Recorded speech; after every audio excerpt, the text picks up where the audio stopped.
Welcome, everyone.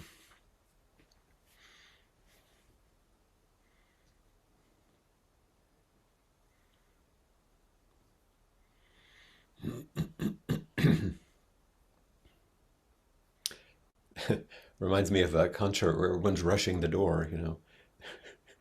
Suddenly there's a flurry of everyone. As people arrive, let's take a moment to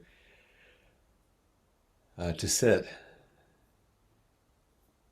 and enjoy the silence and stillness, the simplicity of being together.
As we continue to sit,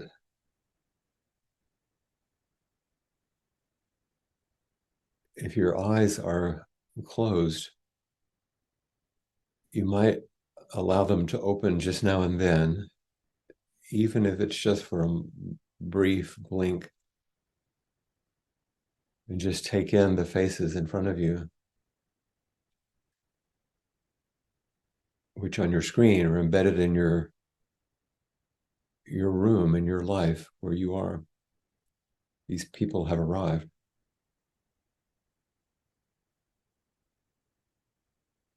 And equally, you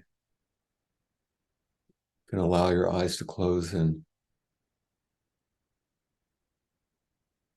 attend to just the listening, just the seeing.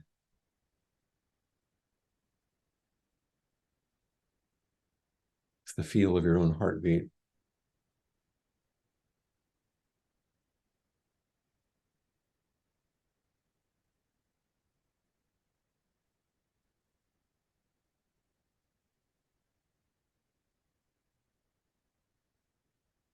And maybe taking a look again, including those screens that may have a name but no image, which is just fine.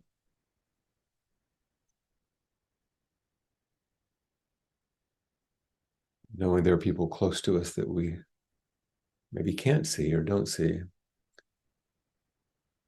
There are parts of ourselves that we don't want to show or we're shy about showing. It's just fine.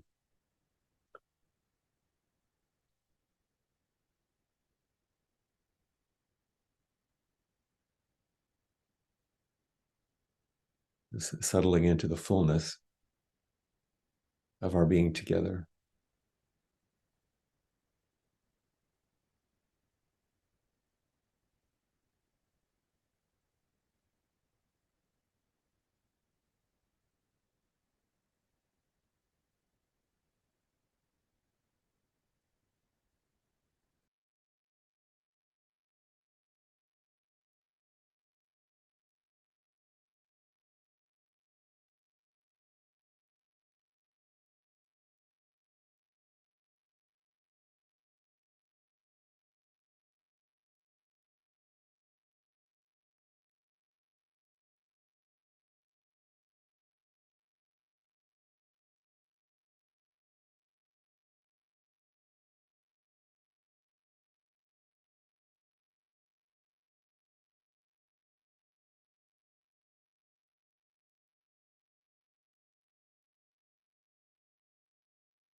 In just a moment, when you hear the bell signal the end of our silent sitting, we will use our voices to intone the verse of the robe, which is our custom most of the time. And there are some of you who may be quite unfamiliar with this brief but a very potent verse,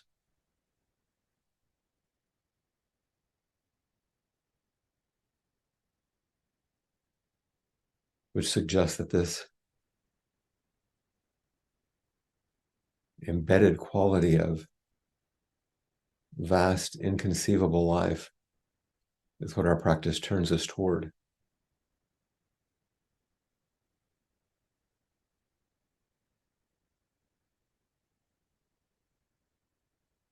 So as you hear my voice, since that's maybe the only voice you'll hear other than your own if you know the chant, reflect on it in this way.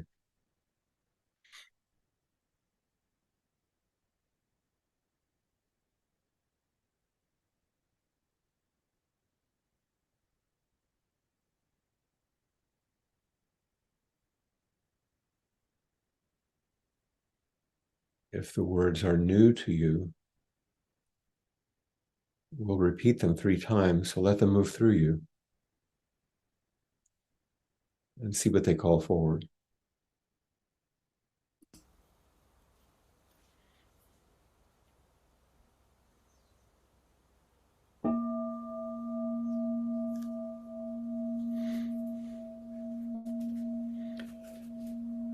Vast is the robe of liberation, a formless field of benefaction. Wearing the universal teaching, I realize the one true nature, thus harmonizing all being.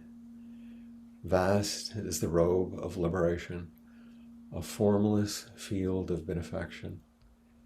Wearing the universal teaching, I realize the one true nature, thus harmonizing all being. Vast is the robe of liberation, a formless field of benefaction.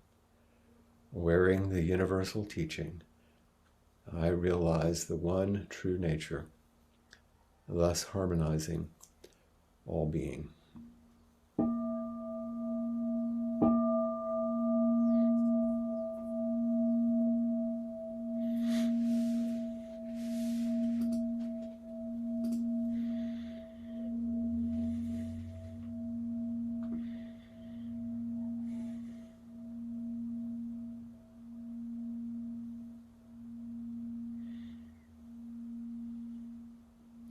I'd like to listen to the bell continue.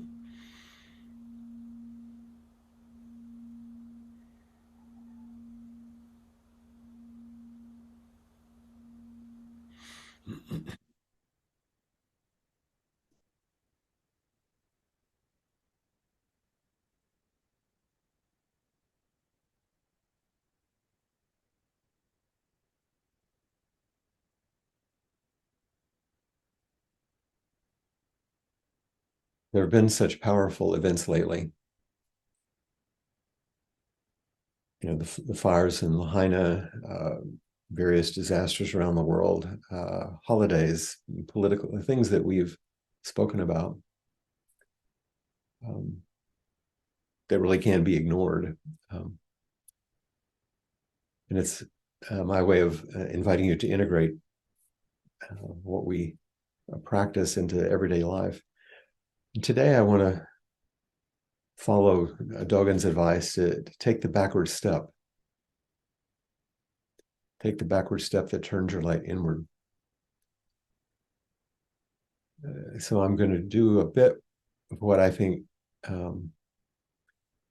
Zen teachers often do. What I think I'm part of what I'm supposed to do is to ask questions,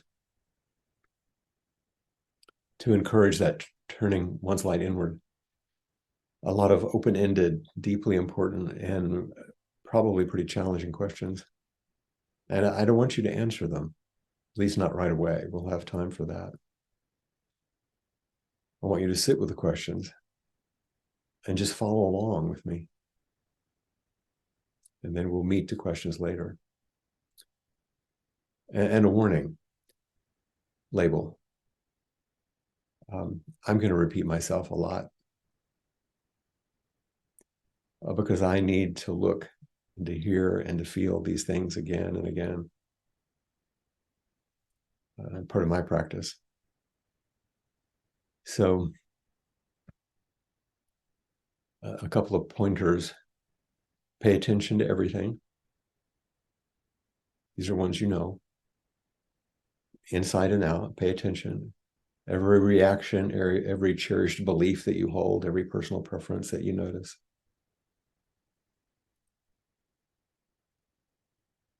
Secondly, notice your opinions and preferences. Allow them, they're going to arise, and then do your best not to get stuck on believing anything.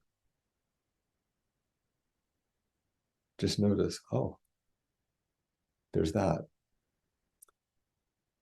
And then finally, don't take any of it personally. Just take it seriously.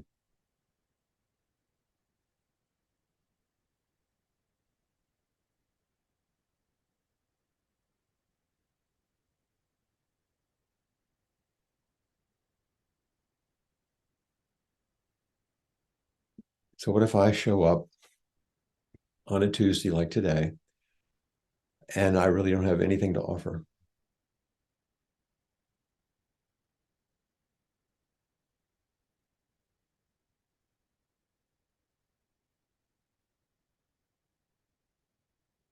What if I don't have anything new or interesting?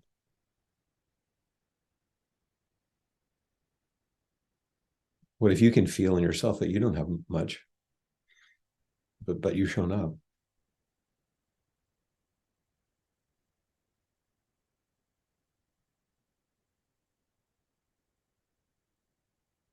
So here we are left with the questioning, the noticing, the looking, the listening.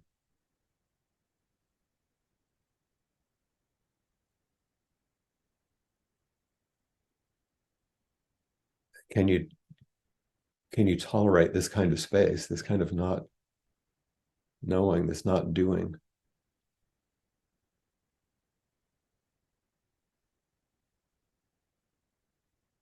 And of course, I don't just mean tolerate it. Can you appreciate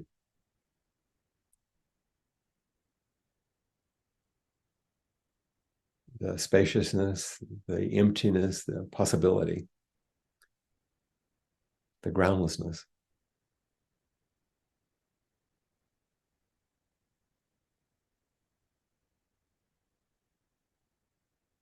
Can we let things fall apart? Because they will anyway.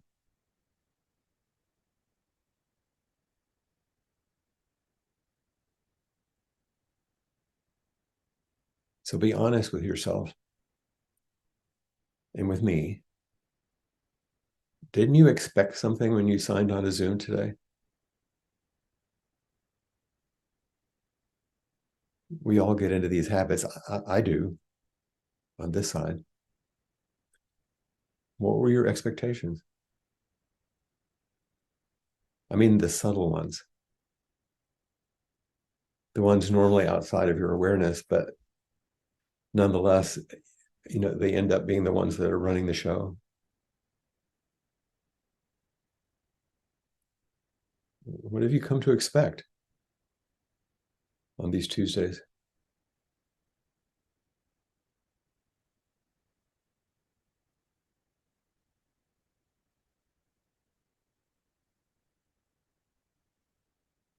And pay attention to your body right now as I'm asking these questions.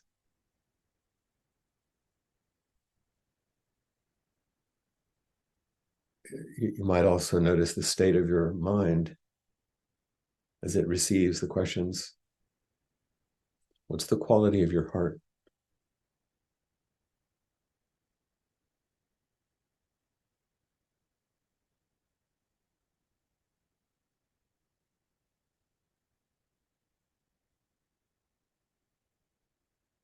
It's important to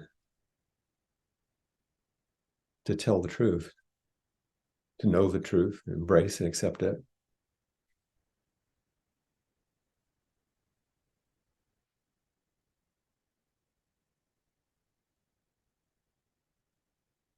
Some of those things that run through me is if I don't teach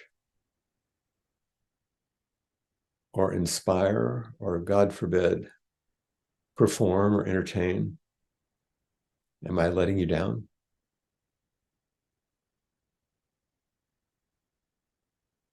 Maybe I'm losing it. Maybe I'm falling apart. Maybe you think these things. Maybe I'm coming to another turn in the road, which means more loss,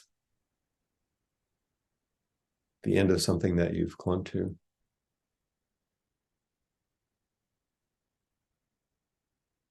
Maybe I'm diminished, or even in some people's view of failure, if I don't keep it up.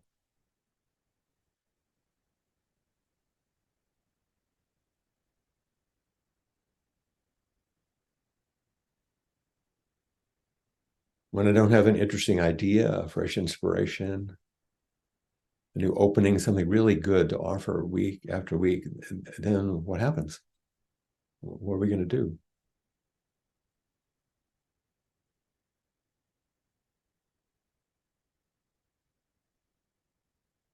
Can you become intimate with the space that opens with that question and what this spaciousness makes possible?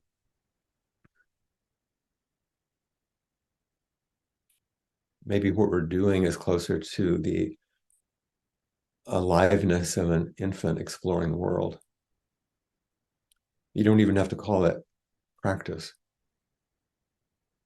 which immediately conveys ideas about effort, and a self doing something, attainment.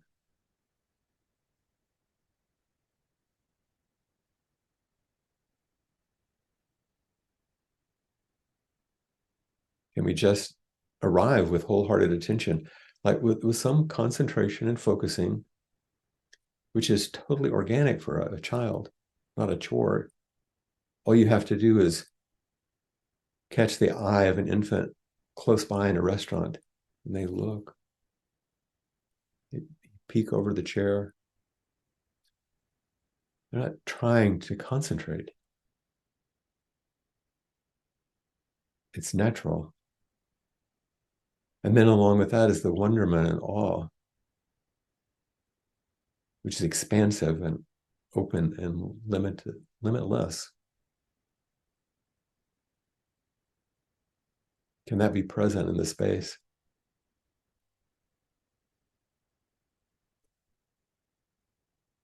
The space in which we're experimenting with open-hearted attention. And both of these dimensions simultaneously of a soft, focused attention and vast, expanding awareness.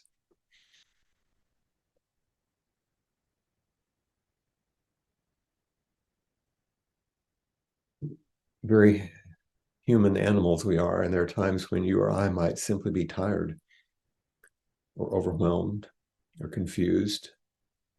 There are times when I feel down or depressed, or maybe I'm grieving, maybe just quiet.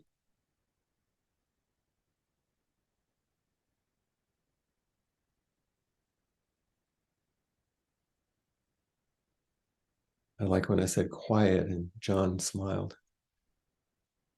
But none of these are really what I'm questioning. There are things, these are things to attend to. Our tiredness, our overwhelm, our quietness, our confusion, to be curious about, to sit with. What if we're just emptied without abandoning curiosity? What if we've come to the end of our rope?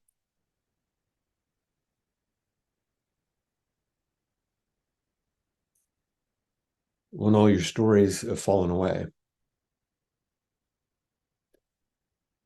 what's there when you step out beyond the ground of the predictable every day into new territory, even beyond what we call practices, which can ultimately also be conditioned manager activities geared to making a better life, and one that we call spiritual.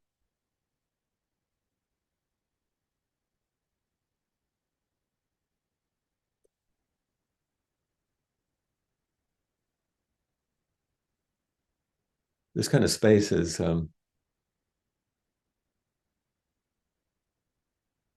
I first encountered it mostly in longer retreats, because longer retreats offer something that nothing else does. It's, you know, what Joko would call a manufactured crisis. In the space, in the container of a retreat, not harmful or violent. She doesn't mean that, but one that confronts us, because most of what I'm talking about are qualities of sitting in zazen, facing a wall. And you've heard me use the term that Suzuki Roshi would use. He said it's like placing a snake in a bamboo tube. These retreats, it's every wiggle to move in ordinary ways, in habitual ways, to get out of the container is met with a barrier very quickly. It shows us something we might not know in any other way. The ways we try to wiggle out of the present moment. But it actually helps us turn our light inward. Can we keep turning in this way? Pema Chodron's first book was titled The Wisdom of No Escape. What's so wise about becoming curious about your prison cell. Is there freedom there?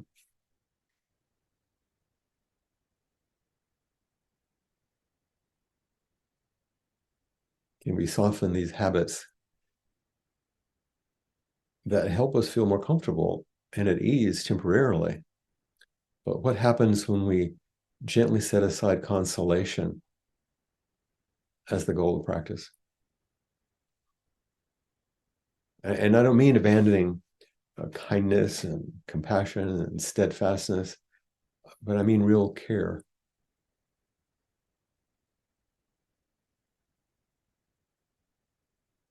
The kind of care in this space where we ask more of each other in a wholesome manner than we might ask of ourselves. And this takes courage and a willingness to meet these kinds of questions, and a courage because each moment in this way is going to feel more naked and undefended, or at least more open to see clearly the ways we're contracted and defending, but looking with curiosity and a real kind of clear care, not with judgment, respectfully meeting all of our defenses and protectors, which now become objects of this kind of awareness rather than the filters through which we see everything else. And these filters are what we usually call reality. It's just our perspective. What if we can meet these parts with kindness and with these kinds of penetrating, liberating questions? Because turning towards more intimacy with our protectors and our managers isn't because they're a problem. It's just being human. But because awakening is actually our true nature, the natural state of awakening. It can't be contained or sustained in anything that we create to help ourselves or anybody else. It's not constructed. It's natural. And it's always available.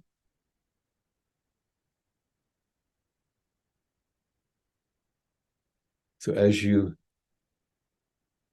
attend to your breath right now, maybe, as it comes and goes, and with whatever these questions are doing in you right now, this is the vulnerable, embodied experience of impermanence. Right now, when we're on the edge, when there aren't any guardrails or safety nets or parachutes, nothing to save us or protect us from the empty fullness that each moment offers.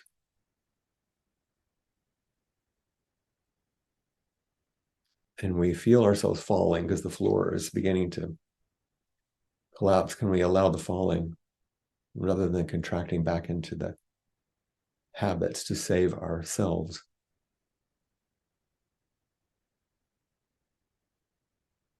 How is this possible? And is it even wise?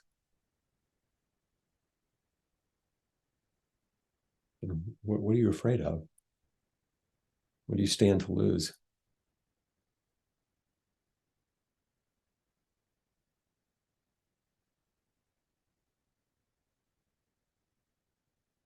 Are we really in danger right now if I don't have any content at teaching a story, a poem, a personal reflection?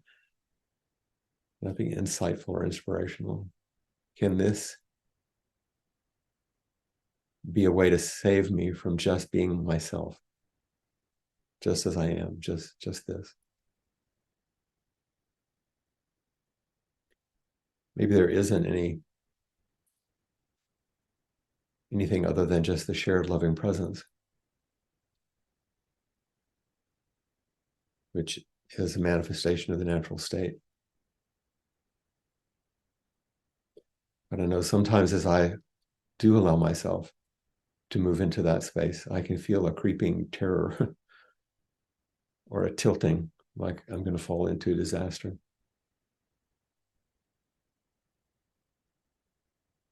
But if I can have the willingness to meet you as best I can, and to meet my own fear and falling, to share vulnerability, even terror and uncertainty, then the meeting itself opens to possibilities beyond what we can really conceive of in some nice, concise teaching. A mystery, the mystery full of potential that you don't control and I don't control. And then maybe there's the gateway to spaciousness, which we chanted about, boundlessness, completeness, which all the teachings point to.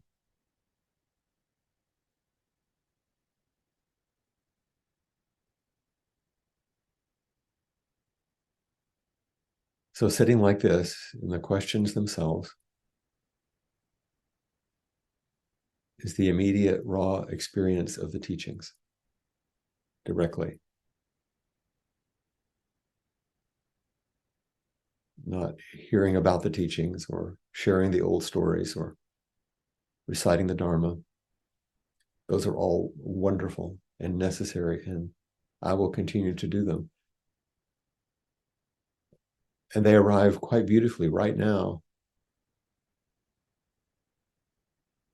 And they can help and guide, but sometimes they don't, or they're not available, and we're still called to be with each other as fully as we can, with as much willingness as you can embody, with as much attention as you can bring to each moment,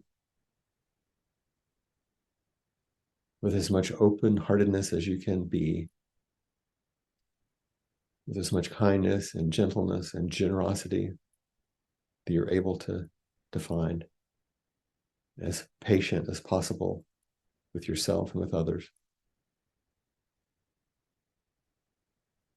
You know that old saying, when the going gets tough, and then there's some joke at the end of that, when the going gets tough, the tough do what?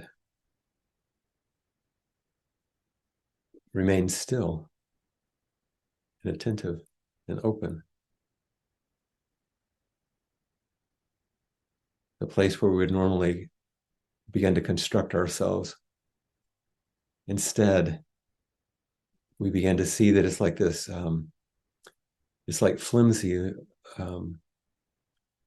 like when you've burned a piece of paper and it still seams together and all you have to do is barely breathe on it and it disappears, falls apart.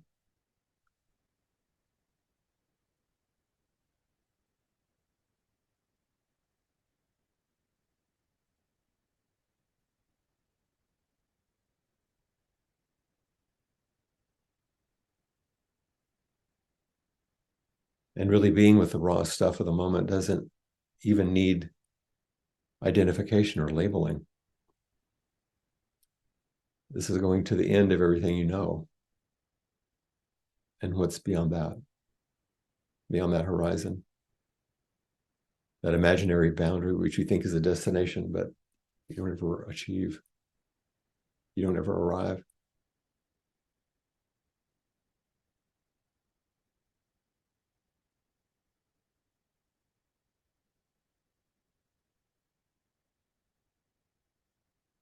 And because we're human, there's this wanting. And so can the wanting be there just like the heartbeat, just like the breath? Just hear it, feel it, wanting, wanting, wanting. It's like the pulse of human vulnerability without getting too caught in the content, the particular objects we imagine that's going to make us happy, wanting to wake up, wanting to be loved, wanting to know what to do, wanting the inner judge to finally stop, and on and on and on. Wanting the end of suffering, and you want world peace, want more sex, wanting to stop wanting, wanting to stop wanting.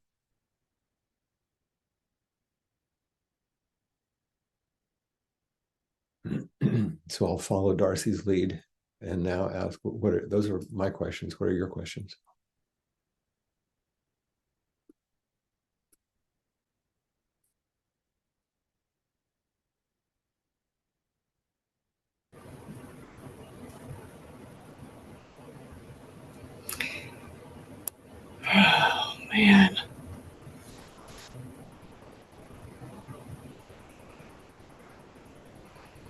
Thank you.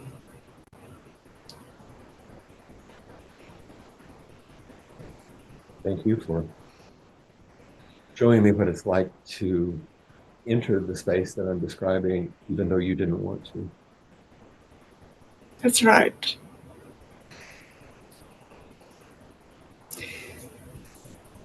And I, when you don't think you have anything to offer, that's when you offer the most. And I feel like that's what you just did. And I had to thank you. Yeah. Um,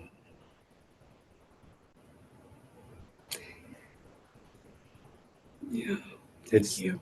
I really appreciate that, and I really take it in. And of course, it's making me think of those moments where I wanted to offer something and attempted to offer something, and Keb would say no, not because she wouldn't let it come in, because she knew it was bullshit or something, it was off. Not, she wasn't critical. And she's like, no. She asked more of me, Yeah. and now you.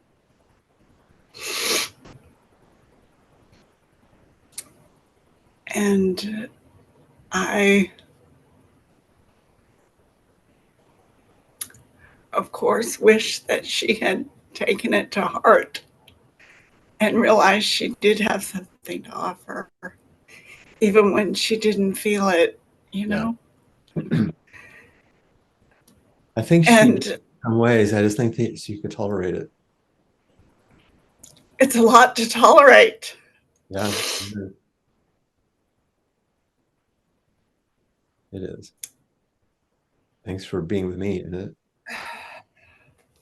So today, it's just been a day that I didn't.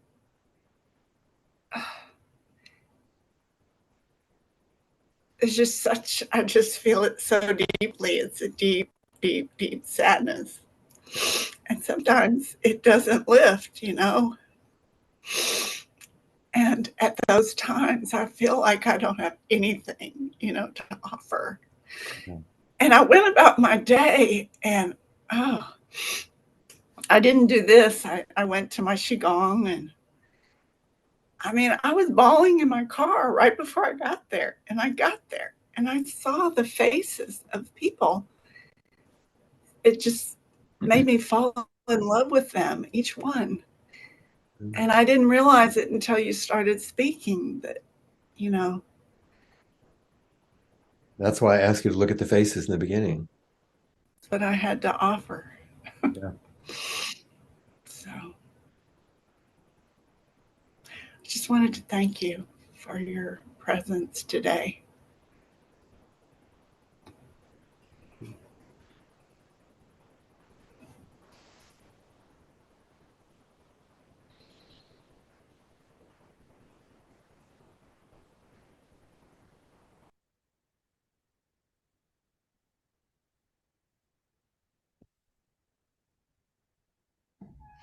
Cassie.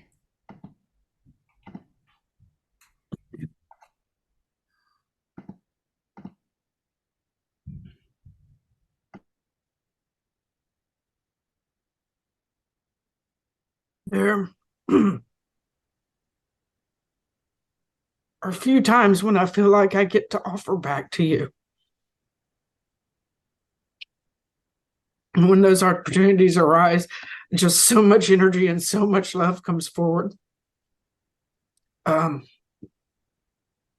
remember after you had come back from like that LA orchestral thing and where you were then. But, the first question was, what do I expect when, we come here? And my first thought was I don't expect anything. And then I like went deeper into it. And I think that what came back was that I expect to be taken out of myself for a few minutes. Mhm. And what I think you offer is presence. When you just show up, like it really doesn't matter what gets spoken about. You know, one of the first things you said was, look at the little squares. You've invited all of these people into your room. And I was just like, oh my God, yes. You know, all of those squares are here and touching and holding. And, you know, that universal concept of loneliness that we get as soon as the umbilical cord is gone. You know, this is that cord. I And then you express that presence back. Yeah. In some ways, these 20 some odd years we've been together, you've apprenticed yourself to presence. Yeah, most definitely. Different church than you grew up in. Yeah. Tiny bit. And it was their longing. It was their longing. Absolutely. It was their longing. And they gave me a spiritual inheritance and a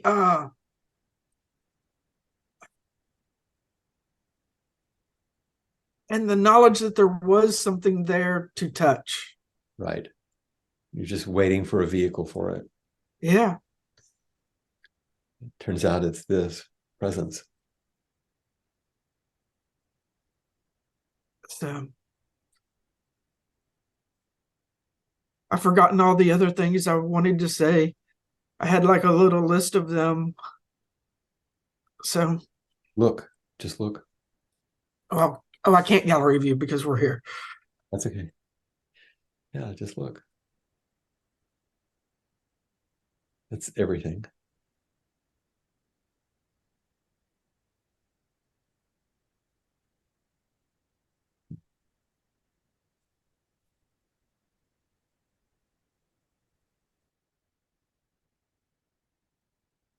And we have Eric.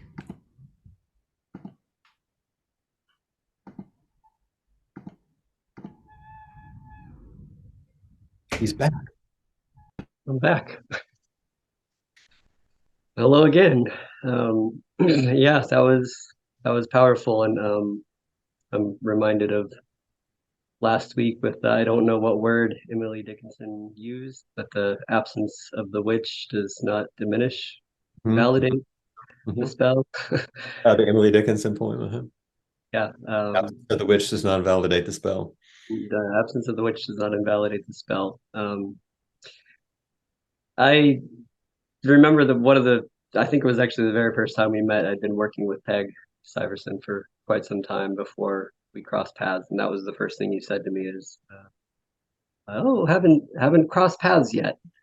And I remember the feeling of feeling like I was kind of meeting a rock star, for the first time, because I had this whatever image in my mind, of the other teacher at Appamada, the other founder. And it's funny that you started this talk today with, while we're all showing up, it's like the last minute rush at a concert, but then whenever you started talking and realizing kind of the mood of the talk, I felt a very large sense of relief. Like I remember in the beginning of the talk when you said that like everyone rushing the door to concert, my mind immediately thought like, and I'd thought it before, with your perfectionist kind of, you've mentioned in other intensives, you're wanting to perform and put out a good, show for people and that tendency that you have. And when you came at it today, the way you came at it, I was immediately felt a sense of relief, like just a deep, relaxed. He doesn't need to be perfect. He doesn't need to perform. He's offered so much in the world. Get teared up thinking about it. Just even despite not having been fully engaged, with Appamada for several years, that flying back and the moments melting away, and then seeing you today and in this way. Yeah, it was just a deep and utter and profound, relaxed sense of presence. Hmm. The absence, So that doesn't invalidate the spell. It's still alive in you. yeah, all those years ago when we finally did cross paths, the spell was cast, the melting started, and And you just showing that, up. that old story I told last time about you and I, you remember about it. It'll be hard not to meet. After you're Yeah, gone, it'd be hard to meet again. No, it'll be hard not to meet. yeah. We're in each other. Yeah. So And I hope that it helps you relax also, not just me relax, but you relax. yep, that's the sensation I felt. So thank you. So much. I'm so glad to see you again. Likewise. Afternoon. Hey, Mike. Oh, so good to see you and so good. I appreciate the shares from Darcy and Cassie and Eric. Eric kind of nailed sort of the feeling I had. The possibilities was a word that someone shared with me one time when I was caught up in the angst of what's the next thing look like, and existential fears were setting in. And his response was, what about the possibilities? And when you were sharing about sort of taking away the expectations and what would be left, and for some reason, I too had this open feeling. My heart opened and my posture sort of rose up, and it was like comfortable to be in a place where I wasn't, so to speak, dependent upon something being delivered to me. And it really felt comfortable. And I really appreciate that, you know? Anything is possible. Then you, Yeah, yeah. And so I too want to say thank you. And I think it's so beautiful over my years of knowing you and this community, um, and feeling your humanity is such an important thing.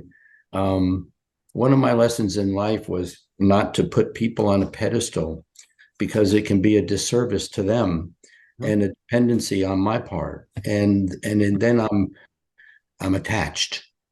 yeah, And I can break that by seeing your humanity and appreciating you as the most beautiful person.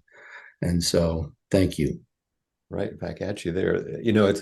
Because I know that you understand what it's like and so many levels, not only just as a father and, family head, but your company and then also your martial arts. There's ways in which you know what it's like to feel yourself pulled into those positions of expectation and performance. Yeah. And it's the most beautiful gift of even teaching without expectations. I had an experience in July. I went to Canada and we had like 350 people participating in a training. And my favorite time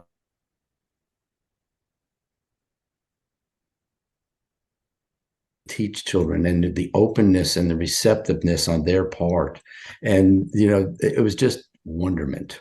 What's wonderment? Anyway. Like that. Yeah. Anyway, thank you so much. And thank you for the previous Right. shares. Absolutely.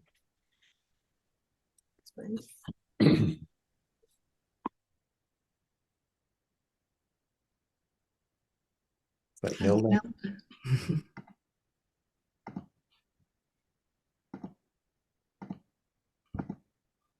Here we are. There you are. Hey, Flint. Thank you. Thank you, everyone, for showing up. And thank you, Flint, for showing up in this way today. Really needed to hear that. I guess that's what my expectation was. Something I need to hear, right? Whatever that is. I never know what that is. But it's funny because I've been hearing this same thread for the past several weeks. And from fellow Sangha members. I think most recently was Kim Mosley, who said to me, wonder what you would be like if you weren't so active, if you weren't constantly trying to please other people and do for others. And if you couldn't talk anymore, do you know what my response was? I'm about to tell you. Oh, kill me now. That was my part, saying, I cannot imagine not having these mechanisms to hold what I consider a life together. Yep. And so I was left with that, because I didn't really mean literally kill me now, but I thought, what if Kind of. yeah, kind of. And then I started thinking, but I already do that, just not 24/7. I sit in silence in Zazen and during intensives, not moving. And I try not to get in other people's way by taking over their jobs and just letting everyone be who they are. So I'm getting some practice at it. And it brought up another question. This whole process of what would your life be like if you couldn't be or do XYZ? And the questions that came up were, what would my life look like if I didn't live in constant shame and fear? That's a big one for a lot of us. Yeah. What would I do or not do anymore if I didn't live in constant shame and fear? And what energies would be available to you that are bound up in protection against those? Do you know, that's exactly it, Flint. The answer that came up, just bubbled up, was your life would look very much the same. They would just come from a different energy. That's right. It's And I just thought, a shift in perspective. yeah. Yeah. And I thought, how lovely, because I love doing the things I do. I don't love having to do them as I've often done them from shame or fear. Right. Yeah. So And there are moments where you might be afraid. And we can learn just not to be afraid of being afraid. I mean, I know that sounds funny, but you're human, so that will happen, but it doesn't have to be the thing that around which everything else gets organized. right. Oh, I'm afraid. Oh, there's shame. But the one who says that isn't caught in the shame or the fear. Mm. And that first step is enormous. It has been very helpful. So thank you, everyone. Thank you, Flynn. Thanks, Nelda.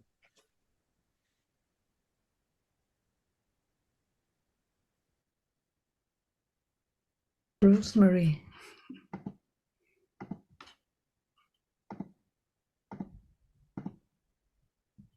Hi, Flint. No.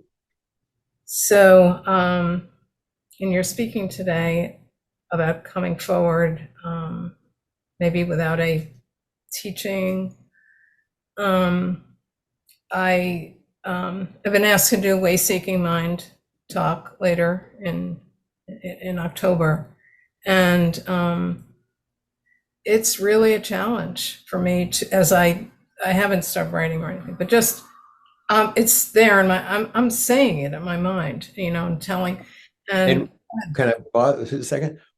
There are probably a lot of people here who don't know what that is. oh, Would you okay, mind just saying what you understand it to be?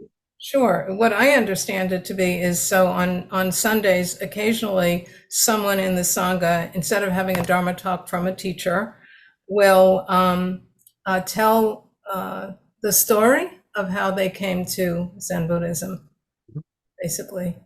And Tell your story. Right. what's that? Tell your story, your spiritual history, your life. Yeah, exactly. And I, I've thought of it many ways of like kind of coming to the group the way you have today and said, well, I'm not really sure. But I know you all, many of you pretty well. And it's really about you too, not just about me. In fact, it's really about us. I thought of the TV show This Is Us. Duh. So like this is us. And there are times when I'll be 77 next month. There's a lot of life there. So a lot of stories, and I could really entertain, and that's Yeah, that part would be easy. And it's a way that you know how to get love. yeah, or it's certainly attention. Attention. Yeah, yeah. I mean, we all do. I'm with you on that. Yeah. Yeah. So, just trying to find a way to, as I said to you yesterday, make this an offering and not a performance. And just being open to letting everybody into other areas of my life that I don't know about yet, and being open about it. And yeah, the feeling of I've got to have something is pretty powerful. I'm right at the end of finishing my Rakusu, but I will not be finished in time for the ceremony, and that was very hard. It was the best thing for me to keep at the pace that I was at and allow my co-soists to go forward and complete and to be at my pace. Find your own time. Yeah. Anyway, I do very much appreciate what you did today. I think it takes a lot of courage. I was actually thinking about this today, Flint, like, what are we doing, and what, is Flint gonna, like, we're here, like, he's gonna give us something, and do I need to get my notepad out? And I thought that's a lot to expect, and a lot for you to feel that. Yeah, exactly. It's really different, and I appreciate it very much. When you were talking about what it's like to give the Way Seeking Mind talk and the way you wanted to come forward, and now what you're speaking, it just reminded me of my friend Grace Sharonson, who some of you know, who was an author and a priest in our lineage that I know well. And one of her recent books is titled "Naked in the Zendo." And so it's sort of a shocking kind of title in a certain way, but it also speaks to, I think, what we're touching on. Yeah, absolutely. Thank you so much. Thank you, Rosemary.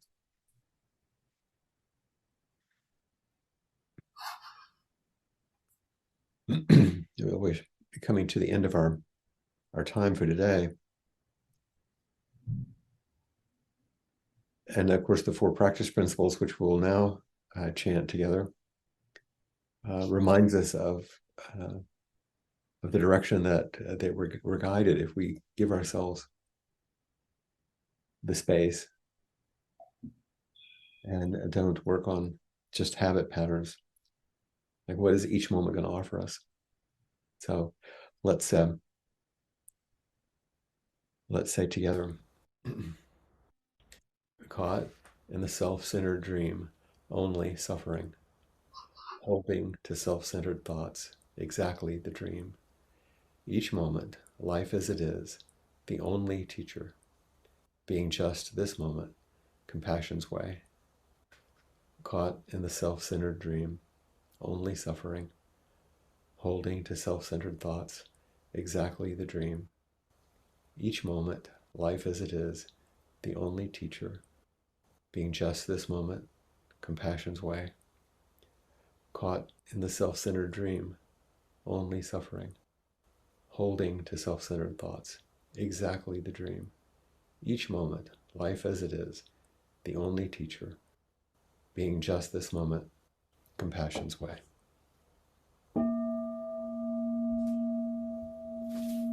Thank you.